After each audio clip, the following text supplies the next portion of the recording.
everyone. A very warm welcome to another exciting episode of Psychology Talks.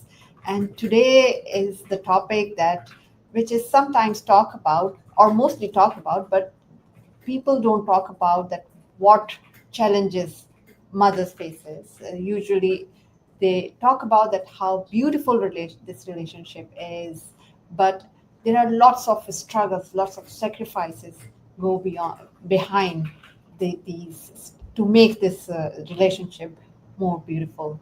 And we're going to talk about it. It is no doubt an amazing, a most beautiful relationship, but there is a lot behind it. There's a lot of women going through it from the time of conception to the kids, grow old. So we're going to talk about all these struggles today. And our guest, no other, and I'm sure a lot of people already know Valerie Probstfled. She is one of the dearest friend, and she's the author of the book "To Mom Is to Love," which is an amazing book. And she's also a nurse practitioner. She's the founder of "To Mom Is to Love," and she's doing amazing work. So let's welcome Valerie. Hello, Valerie. Thank you for joining. Thank you so much for having me. I really appreciate it. And hello to all the audience out there listening to this live or to the replay. I just appreciate each and every one of you. Yeah, thank you so much for joining. I was so much looking forward to it. I love your book. And those who have not actually, just a second, those who have not purchased this book, please get this book as soon as possible. It's actually, sorry, it was the upside down, but it is one of my favorite because it's not just because it's written by Valerie, but it has very meaningful, deep insights, which I think every mother can relate. So please get your copy, and I'm sure it will change your life. So let's begin our conversation. I've actually given a very brief introduction. So let's tell our audience about yourself. Thank you so much, Ambreen. And thank you for your kind words about my book. I truly appreciate it. It's an absolute honor.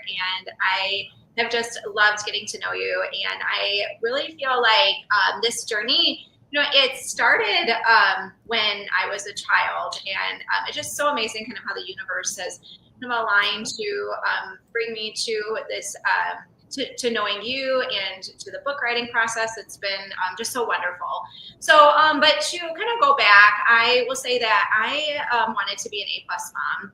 I knew I was going to be an A+ mom because when I was a child, I did not have kind of like I didn't see smiles. I did not see what I felt like others appeared to be seeing, like where I just didn't. I felt like something was off, that there was a lot of yelling, there was a lot of frustration. And I knew I was going to be different. I knew I was going to be a different mom. And I was like, when I have kids, I'm not going to yell. I'm not going to do any of these things. I'm going to be amazing at it. And so I love healthcare. I became a nurse practitioner, worked mostly in pediatrics. Pediatric neurology was a big thing that I did. I absolutely love the brain and neuroscience. And I also learned how to talk to families and to kids, and like, what, I'm going to rock this. It's going to be great. I know everything there is to know about being a mom. But within 10 minutes, Ambreen, once my baby was born, my first, she was taken to the NICU, and I did not at all know what to do with that. I didn't study for that. And it just came at a complete shock, a complete surprise. And all the control that I thought I had, all the decades of preparation that I did, I felt like went out the window. And I had frustration, I had anxiety. And like, I write about that in the first chapter of my book, of just like, what do I do with these emotions? Like, what do I do? I felt like I was just like, I was yelling at the staff. I was so frustrated that I couldn't see my baby. And I was far from a perfect mom. And so there was some shame in that. There was actually like a lot of shame. And I remember back in the NICU days, the nurses would come in, or the healthcare providers would come in and say, Mom, do you have any questions? Or Mom, you need to do this. And it was just like this, wow, everyone is calling me mom now. Like I almost like lost my name once I became once my baby was born, which was fine. I love the name Mom, and I planned on this for so many years and decades. But at the same time, it was just like, gosh, this name holds so much expectation, both for myself as I'm like, I need to be this A+ mom, and I'm clearly failing already. I'm not being perfect. And then society of like, what does society expect moms to be? And then like the medical staff, like everyone expected me to do something and to be everything.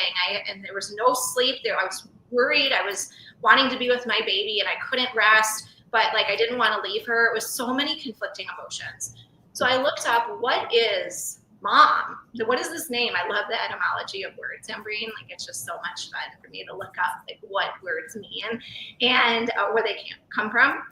And so mother is not only a title, obviously, or a name, but it's also a verb. And I thought that was really interesting when I looked that up. I'm like, oh, what is this verb? To mother, to mom.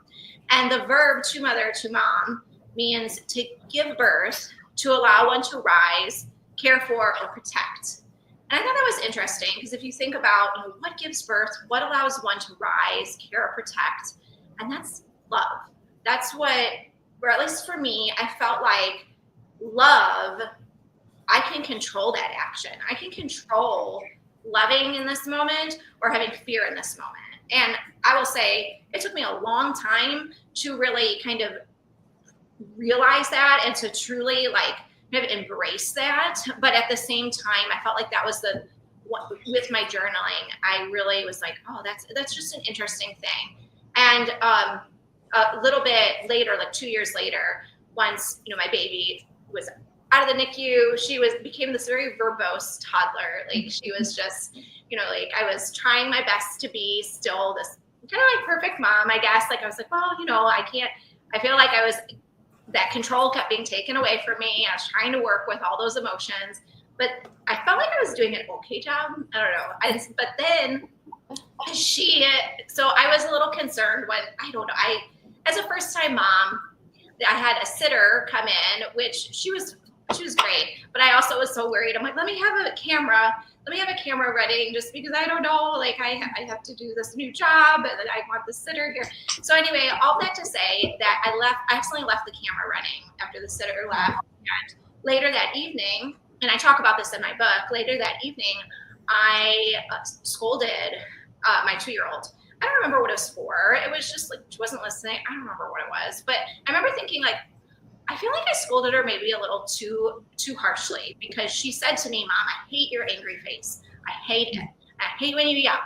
And I was thinking like, well, surely I wasn't as bad as my mom was, like, no way. But let me, as a flutist, I'm always assessing my performance, or like I was when I played music. I'm like, let me assess my performance here and make sure I'm not as bad as my mom. It was so eye-opening, Ambreen, that like I sounded, when I listened to that video, it sounded exactly like my mom. Like it was so powerful, and it still kind of gets me emotional thinking like, this is the mirror that was held up to me. And it was so kind of powerful in a way that I felt like my mom probably was doing the same thing, where she in her head didn't feel like she was yelling, or maybe there was a reason for this yelling, but she didn't have that opportunity to assess that, to have that mirror held up.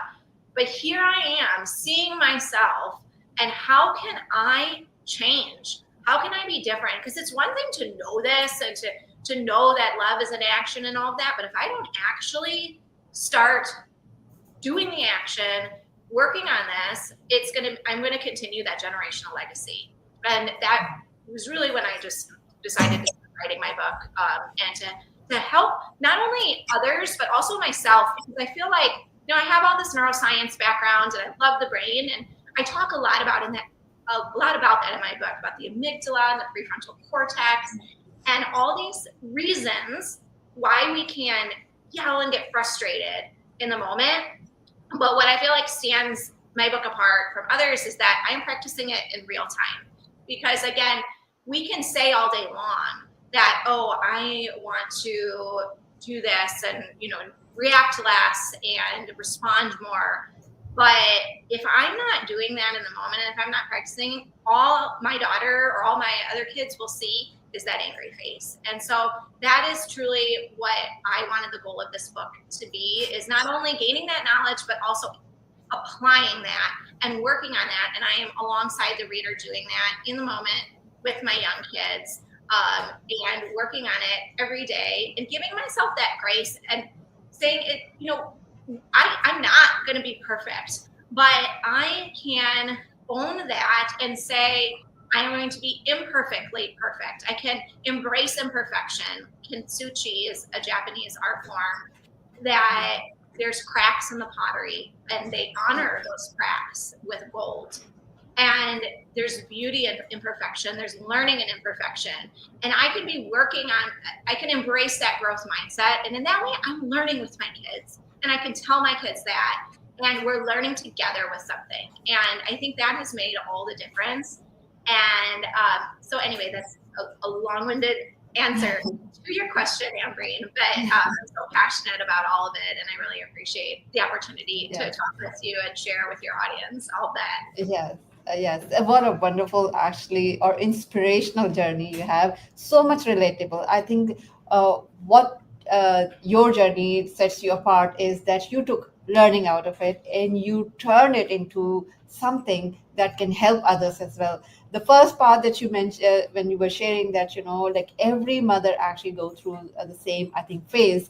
And I can so much relate to what you said, that when you used to think that you can be an A+ mom, I used to have the same thinking, because being a psychologist, I said, oh my God, I know the psyche of the kids. I know that all those conditioning, and I know that how to actually transform their behavior, how to actually condition them with the positive reinforcement and negative reinforcement. So I knew, even I made kind of a strategy that, okay, this is how I'm gonna, raise kids.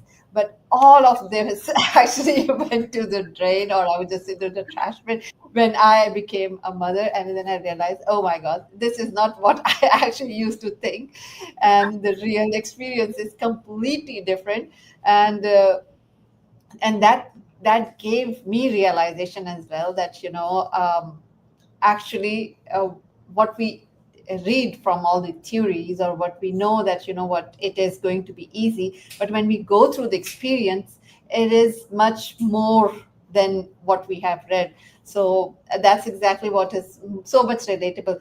And when I was reading your book, it was so amazing that, as you said, that there are lots of references to the science and neurosciences. You talk about that, how, especially that you given reference to the Dr. Carroll, how we can change the mindset. And what I really, really like about your book is that you actually, when you are sharing those scientific knowledge, you actually give this practical example also. Like you also shared that the experience of the skunk, that how, we were focused on the negative part, but it's just the moment that when you change your thinking, then you realize that even the bad smell can actually give you some learning, or you can just change the mindset. So I really love the way you actually make it so relatable, and so much understanding, that you can actually learn and you can relate to what you've been going through. So I really, really highly recommend this book, that those who are actually going through it. Yeah, I actually see this Courtney has joined, but somehow my LinkedIn is actually giving the name LinkedIn user. I don't know why, but thank you for actually writing the name, Courtney. Thank you. Hi, Courtney. So yeah, and so Courtney is amazing. I'm so looking forward to chatting with her soon. Anyway, so yeah, I was the question now. The next question is that you actually talk about that.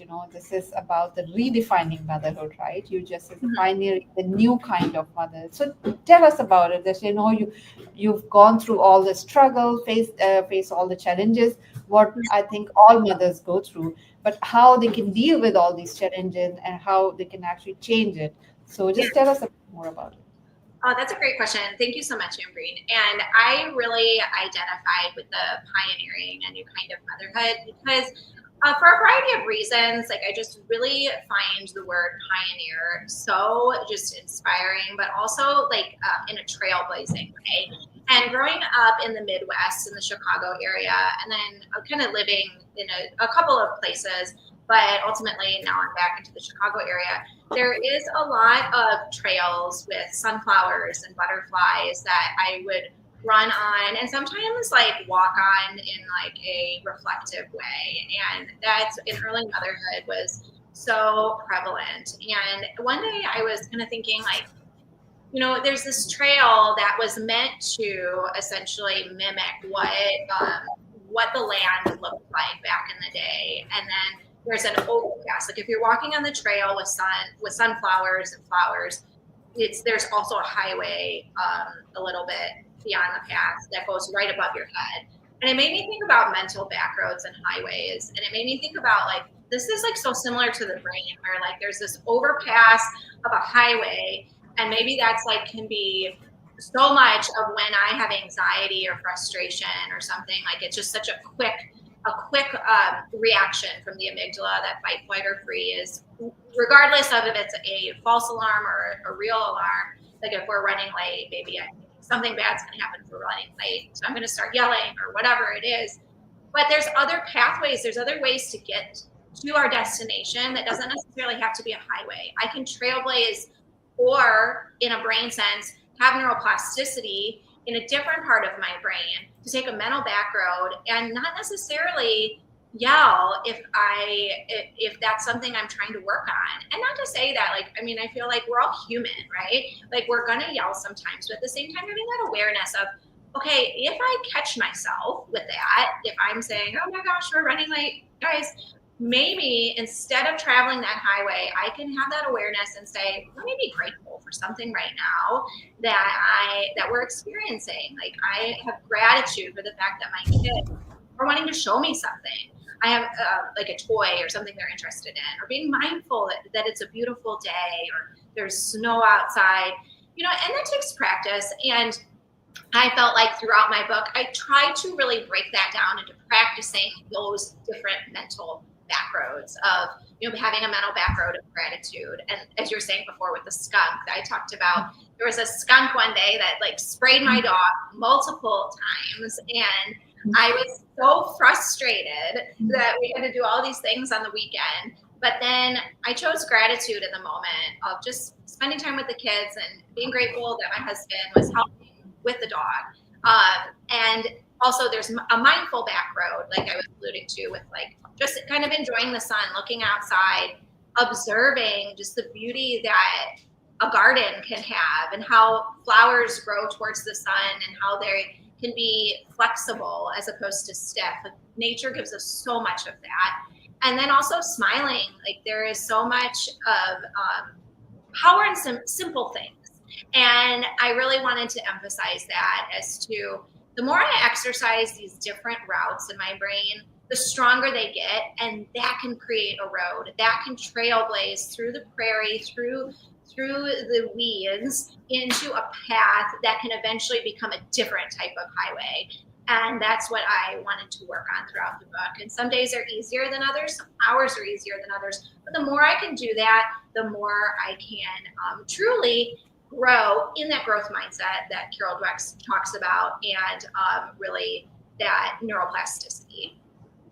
Yes, yeah, I love that point, especially when you talk about the neuroplasticity. I think it's so important to realize that everything is in our control, and everything we actually experience is just the interpretation of our brain.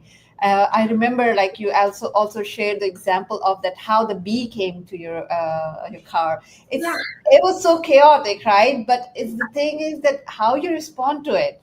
It all changes. It all changes your reaction, and that's why I often say that like remaining being calm in this chaotic situation is our superpower, because only then we can take the right action. Because when we actually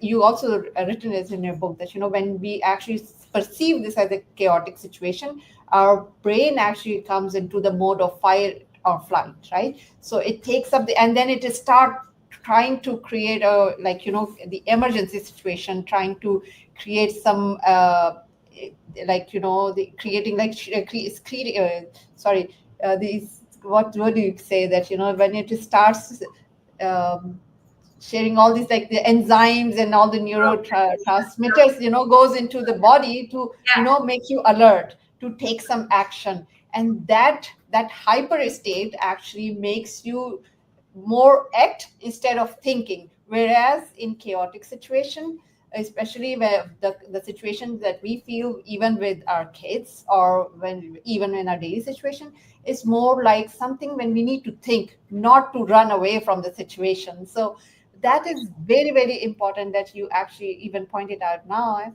that at that point in time, the only way to actually take that road is to change your focus to more into the gratitude, like, to see the positive side, to see that how beautiful life is, and how, like as I said, how like your husband was helping, or your kids are there, so it's a blessing, and you see it as a positive thing. Then it calms down, it brings back your mind from chaotic state to, to the normal phase. So I love that part, definitely. Thank you. So yeah, I understand, like I want to ask this, like, to a related question, Sure. that it is definitely a very important point, that we don't need lose that control, right? But it's very hard to do that. So what are your actually advice that how we can train our mind to stay calm in that chaotic situation? Sure. Yeah. Well, thank you so much. It's a great question. And I feel like for me, I really, yeah, I had to work on lengthening my space that I talk about. Like, and I just love right now, I don't know if anyone can see, but there was a bizarre thunderstorm that just Oh. like blew through. And I thought that was a great visual for having, like, literally nature is providing us rain, and now the sun's coming out again. So let's say that was chaos, like there was rain right now, and or let's say, in our life there's a chaotic situation. People aren't listening, kids aren't listening, whatever that is. And that's where I can react, or I can respond. And when I'm reacting, I'm using that fight or flight, like we're talking about. But I really love Viktor Frankl, how he talks about lengthening the space between stimulus or reaction and response. And in that space lies our power to choose. And within that space lies our growth and our freedom. And I think that is so powerful to think about it in that way of lengthening the space between reaction and response.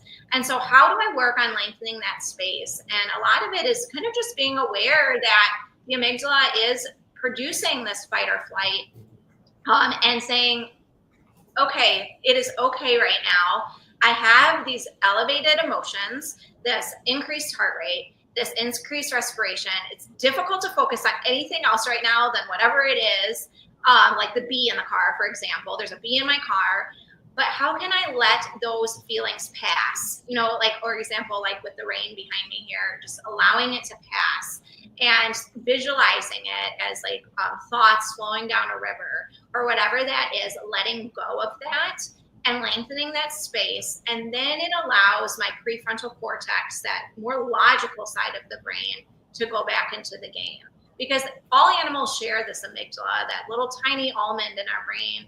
They all share it. But what makes humans unique is that we have a prefrontal cortex. We're able to say, is this real or is this not real? Is this it? And that is helpful from an evolutionary standpoint. I don't want to think about, a bear chasing me, or an insect with a needle trying to get to me. Like, I don't want to think about that. But at the same time, so much of our fear now is based on something that's not actually in the moment. It's something that I'm ruminating about in the past, or something in the future. Like if we're running late, I may have something may happen, or maybe something did happen. So my amygdala is like, oh, false alarm, or my amygdala doesn't think false alarm, it just thinks alarm. Okay, I'll alarm. But it produces that same exact feeling, which is normal, but at the same time, it's not necessarily an actual thing I need to be responding to. I think so. It's that awareness, allowing those feelings to pass, and then allowing my prefrontal cortex to then come back online essentially and say, that right now, let me choose gratitude right now, or let me just allow this feeling to pass and be mindful and look out the window. Or maybe I could tell a story about it. Maybe I can, share this narrative in a different way of, I remember like one time I experienced X, Y, and Z, and like, this is what happened when we were running late, and sharing that with the kids, so there's different types of mental backgrounds that can help me practice, have thinking more with that prefrontal cortex when my amygdala is alarmed, if that makes sense. Yes, I think you brought like a very wonderful point is that first is the awareness. Like, you Yes. need to know that, what are you responding. And actually, I go back to when you said at the beginning that to become aware, you actually filmed your Yes. own video. I mean, that requires, I would say, a lot of courage, even to see that. And then again, to acknowledge that, what are your mistakes. This actually also tells us that you want to improve, you need to see something. So one thing is something that you need to be aware, you need to be willing to change yourself. Unless and until you don't realize that there is something that you need to improve upon, you will keep doing it. So this is very, very important. And then awareness, and after that you mentioned that we need to practice also, right? You need to see that, okay, this is happening, how you can control it. And so the wonderful advice.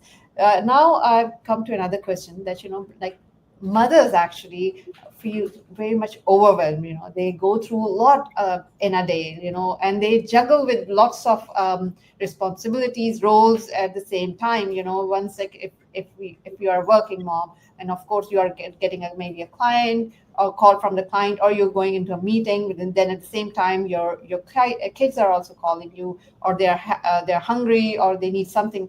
So there are lots of, like, the juggling is happening simultaneously. That actually creates a toll, and that's why it creates kind of a burnout. How do you recommend, like, what advice would you give that how we can deal with this, because if we keep doing it, it is eventually leading to burnout. How we can prevent that?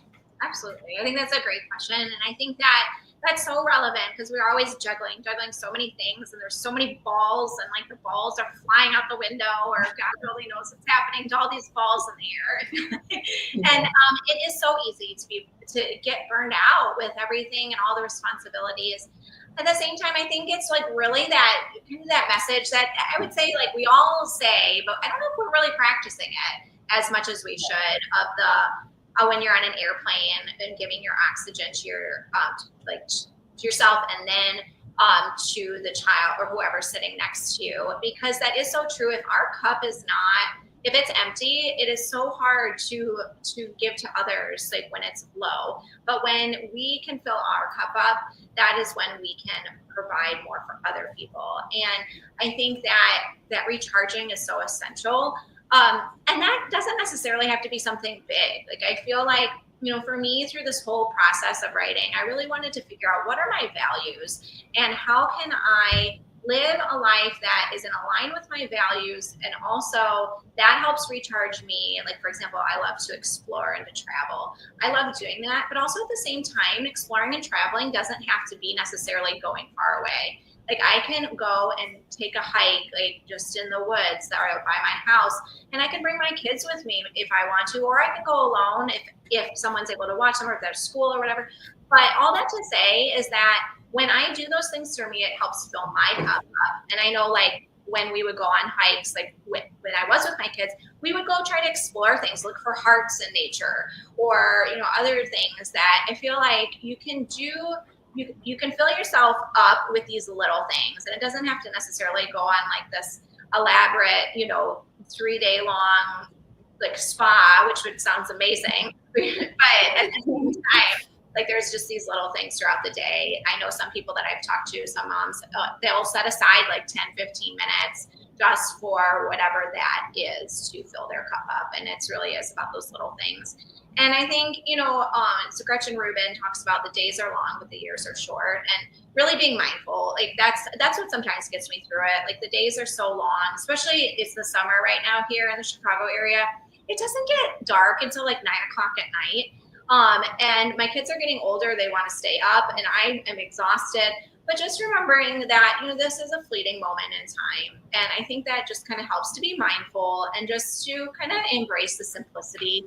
I think we sometimes can get overwhelmed by we have to do this, this, and this to our kids, which I think is so, that's so lovely. But at the same time, it's okay just to sit and it's okay to be still. And sometimes those are just the most beautiful memories when you're just doing that. So that would be my some of my advice that like I would give to others and stuff that I work on all the time as well. I feel like we're always going through, like we have better days, better hours, and we're helping each other out. And I think that's another key thing of having that community of other women, other moms, because we need each other. We need that community. And it is just so helpful to have some type of village. And even if it isn't like, maybe if you don't have friends or family in the area, or whatever that is, there's online, there's so many things out there now that I feel like I have a community. It's To Mom is to Love, and I know you have a community. There's so many things that we don't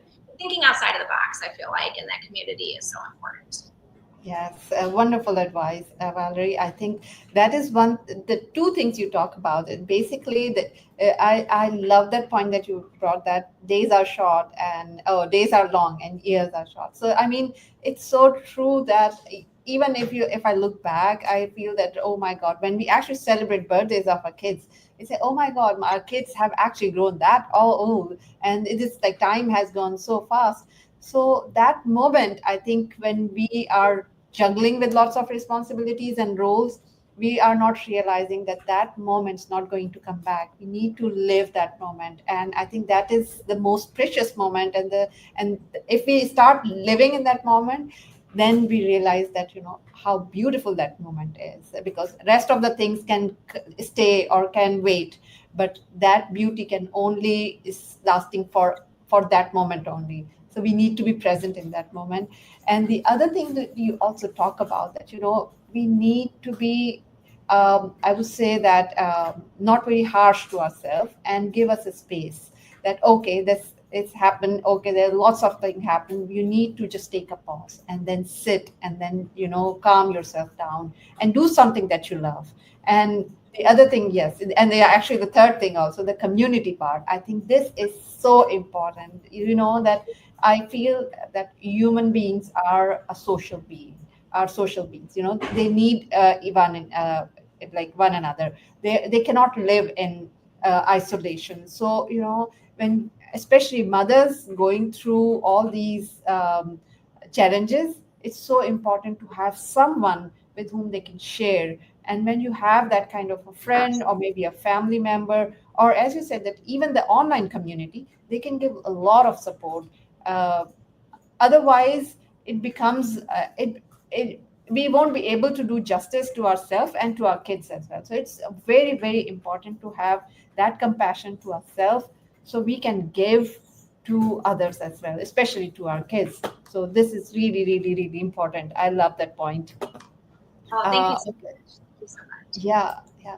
I also, like, now I know there are lots of questions I've just pointed at it down. That it's basically when, especially where these self compassion moment, and that's what doing through. But sometimes we don't realize that how to take care of our mental well being. I know that this is like you talk about this, that we take out the men, uh, take out some time, but it's still like when we go through it, what else we can do it, especially when we feel like very much overwhelmed by this, what Mhm. other activities we can do. Yeah, I think that's great. I mean, I think, for me, and I talk about it in my book, oh, there were some situations that, I mean, when I was writing it, I was in some moments of like just true overwhelm, I would say. And for me, like writing always has been therapeutic, but like at the same time, what I wrote about, I felt like helped me in a way think about it in a different perspective. And I think really, um, nature really helps me when I get overwhelmed. And I feel like the trees and just things in nature can show us how to ground in a way that I don't know if I could get if I was in outside almost, or at least for me, that's the case. So when I go outside, I think about like, okay, these, for example, I think it was Dr. Elia Gregores. I loved his example of a palm tree versus, I think it was an oak tree, but how those trees can be more resilient, palm trees in a storm, as opposed to oak trees because they have the ability to bend. And so I think nature really can help me. And to know that, like, in the fall, I talk about this a lot because I think it's just such an important perspective to think about when you're in a moment of overwhelm or loss of hope or something, is that the fall is so beautiful. We travel far and wide to see the fall colors. But really how those colors are produced is because of decreased light. It's because of darkness. It's because of coldness, because the chlorophyll in the summertime, as you can see behind me right now, it's so green, and the green is beautiful, but it's not the true colors of the leaves. The true colors of the leaves are like the oranges or the yellows. I mean, it's like certain pines and all that. There are some greens, but there are so many that they are being masked by the chlorophyll producing food, but it's that decreased light, that decreased sun that is producing beauty. And I think knowing that lows, they're hard, but at the same time, we're going through transformation. Like I love starfish, for example, like on the beach, they'll wash up sometimes, and sometimes they appear broken and they're missing a limb, but they're actually regrowing it. Like they're not broken, and they're growing something new. And it's those important reminders for me that, like we do go through ebbs and flows in this life. But at the same time, there's such a beautiful community on this planet, as well as with other humans, that I think is just always there to remind us that. And if we pause and really take that in, then we can truly remember, that, or know that we're not alone in this world. Yes, wonderful. I love that. I truly love that. Actually, when we go through the lows, we need to remind ourselves that this is just a phase and it's going to get over. And as you said, that nature is a big reminder that when the tree is in the fall, those beautiful colors of like yellows and orange and shades, it's just a phase, and it's going to go back to like maybe the green shades in the summertime or in springtime. So I love that. I know that this topic is so dear to you, and of course, as a mother, it is very dear to me as well. And we can talk about it on and on. But I know that we are coming to the end of the show. So, what one piece of advice would you like to give to our audience today to be a better mom? I would say to embrace the imperfection, that we're all doing the best that we can. We are all perfectly imperfect, and to choose love in this next moment. You can either choose love or you can choose fear. And it's those baby steps, and really just embracing the present moment. We can travel. Our brain is an amazing time machine. It can travel to the future and to the past, but it's a lonely time machine. And so if we truly want to be present, if we truly want to be with our family, with our friends, it's living in that present moment. So that's what I would say. Yes, I love that. I love this example that it's a time machine Yeah. and it's a lonely time machine. Yes, we can only be there in the future or in the past, but that would be alone. But what we can enjoy the moment with others is the present moment. I love that. I truly love that. So thank you so much for joining. And those who are watching or listening to our show live or as a recording, please, if you want to get in touch with Valerie, she's very active on LinkedIn. Just a second, where is it? Yeah. So you can connect with her, or if you want to order her book, it's available on Amazon. I highly recommend to take her book. And any other way, like where you are active? I think you're also on Insta, you're on Facebook, and any other like media you're using, which you would like to inform to our audience? No, you got it. I'm mostly on LinkedIn, Instagram, Yes. and I love being on LinkedIn, Instagram. I mean, I love to connect in whatever way. So I love connecting with people. So feel free to reach out to me there. You can always send me an email. And I have my podcast, my book, and all of that on my website, tomomistolove.com. So I really appreciate all your kind words and your support. And I just would love to connect with you if we haven't already connected. Yes, that would be one. So thank you so much for your time, for sharing insight. Matthew has joined. Thank you so much, Matthew. You're a bit late, but we're just wrapping up. But you can watch the show on the recording either on LinkedIn or YouTube or on Facebook. So, anyways, thank you so much for Courtney for joining and or the other audience that joined our show today. Thank you so much and have a great evening. Bye. Thank you so much, Amberine. Thank you, everyone. Have a wonderful day.